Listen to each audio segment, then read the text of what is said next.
آج ہم بیان کریں گے، پارہ ہے 5واں، سورہ نساء ہے اور رکوع ہے 17۔ اعوذ باللہ من الشیطان الرجیم، بسم اللہ الرحمن الرحیم۔ وانزل اللہ علیک الکتاب والحکمۃ وعلمک ما لم تکن تعلم وکان فضل اللہ علیک عظیما۔ صدق اللہ العظیم۔ ترجمہ پیش خدمت ہے، وانزل اللہ، اور اللہ نے نازل کیا، اللہ علیہ کا، یا رسول اللہ صلی اللہ علیہ وسلم آپ پر، قابض پر کا، تم پر کیا نازل کیا؟ کتاب والحکمت، اور نبوت والا علم، وعلمہ کا معلم، اور وہ کچھ سکھایا، ہاں، تکن تعلم، جو آپ نہ جانتے تھے، وکانا، اور یہ ہے، اور کیا ہے؟ وکانا، اور یہ ہے وہ کیا؟ فضل اللہ، اللہ کا فضل، علیہ کا، آپ پر یہ عظیمہ اور بہت بڑا فضل ہے، یہ چھوٹا موٹا فضل نہیں ہے۔ تو یہ بھی حضور صلی اللہ علیہ وسلم کی تعریف ہے اس میں، اس قرآن پاک کی آیت میں۔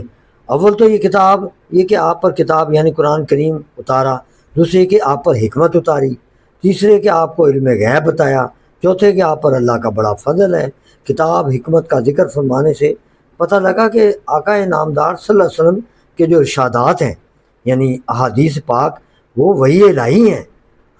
یہ قرآن پاک کریم وحی ظاہری ہے، اور اس کے جو کلمات ہیں، مضمون سب وحی ہے، اور احادیث پاک جو وحی خفی ہے، یعنی مضمون تو وحی کا ہی ہے جو اللہ اتارتا ہے، سکھاتا ہے، اور الفاظ پاک محبوب کے لب مبارک سے چکے نکلتے ہیں، اس لیے وہ حدیث ہیں، احکام حاصل ہوتے ہیں، مگر ان کو نماز میں تلاوت نہیں کرتے، کیونکہ تلاوت الفاظ کی ہوتی ہے اور احکام مضمون سے حاصل ہوتے ہیں۔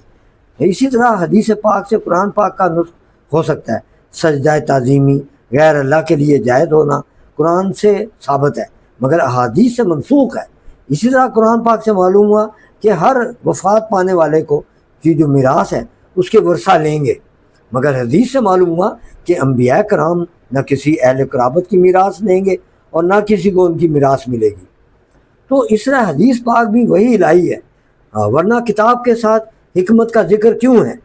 اسی لیے ہے کہ حکمت سے سنت مراد وہ نبی علیہ السلام کا علم ہے، وہ جو آقا صلی اللہ علیہ وسلم نے خود اپنے دست مبارک، اپنے جسم اقدس سے سرزد فرمایا۔ اسی طرح پھر معلوم ہوا کہ پروردگار عالم نے جہاں اور صفات عطا فرمائی، وہاں علم غیب بھی آقا صلی اللہ علیہ وسلم کو عطا فرمایا۔ اس آیت میں یہ ذکر نہیں کہ صرف احکام شریعت کا علم دیا، نہیں، یا کہ فلاں دیا فلاں کام نہیں دیا، نہیں، بلکہ فرمایا معلم تکن تعلم، جو کچھ کہ آپ نہ جانتے تھے۔ وہ پتہ نہیں کون سا علم ہے جو نہ جانتے تھے۔ ہمارے جو علم کے مطابق آقا کیا کچھ نہیں جانتے تھے، آقا ساری دنیا نے ہی آقا سے سیکھا۔ آقا کی اپنی حدیث مبارک ہے، میں علم کا شہر ہوں اور علی اس کا دروازہ ہے۔ تو اگر علم کا شہر آقا خود اپنے لب مبارک سے فرما رہے ہیں تو یہ پھر کوئی اور ہی علم ہے جو اللہ نے کہا معلم تکن تعلم، جو کچھ کہ آپ نہ جانتے تھے۔ کوئی اور بھی علم ہو سکتا ہے جو نہیں جانتے تھے، وہ بھی آپ کو دیا۔ تو دنیا کے پاس جو علم ہے وہ تو آقا کے دم قدم سے ہے، آپ کے قدموں کے صدقے سے ہے۔ ساری کائنات میں معلوم ہوا کہ ذرہ ذرہ کا علم آپ کو مرحمت ہوا۔ رب فرماتا ہے کہ ہم نے سب چیزوں کا علم دے دیا ہے۔ محبوب علیہ السلام فرماتے ہیں کہ ہم نے لے لیا۔ دینے والا رب ہے، لینے والے محبوب ہیں، پھر کون ہے جو ان کے دونوں کے درمیان میں آئے اور لے جائے علم؟ اور ساتھ ہی اللہ نے اپنا بڑا فضل بھی جتایا۔ کیا کہ وہ اللہ کا تم پر بڑا فضل ہے۔ یعنی علمہ کا معلوم تکن تعلم کے بعد فرمایا وَكَانَ فَضْلُ اللَّهِ عَلَيْكَ عَظِيمًا، اور اے میرے پیارے بیوی، یہ جو ہے نا ہم نے آپ پر کیا ہے، یہ بڑا فضل کیا ہے، جبکہ رب تعالیٰ اس پر فضل ہے، اور رب تعالیٰ کا اس فضل عظیم فرما رہا ہے۔ تو کس کی مجال ہے کہ اس فضل و کرم کا اندازہ لگا سکے؟ کوئی حد ہے ان کے عروج کی؟